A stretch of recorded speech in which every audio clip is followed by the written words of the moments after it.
ఎర్రకోట మీద తొలిసారిగా వందే మాతర గీతం 80వ 15 ఆగస్టుకి ఎర్రకోట మీద జరిగినటువంటి ఒక అద్భుతం అన్నమాట.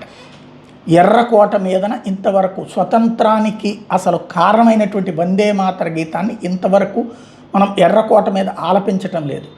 జనగణమన ఆ సందర్భంలో జవహర్లాల్ నెహ్రూ మైనారిటీ బుజ్జగింపు కోసం అని చెప్పేసి తీసుకొచ్చినటువంటి నిర్ణయంలో భాగంగా వందే మాత్రం అక్కడ లేకుండా చేస్తే ఇప్పుడు ఇన్ని సంవత్సరాల తర్వాత దానికోసం ఒక చట్టం తెచ్చి ఆ చట్ట ప్రకారం ఆచరణలో పెట్టి ఎర్రకోట మీద నుంచి వందే మాతర గీత ఆలాపన జరిగింది.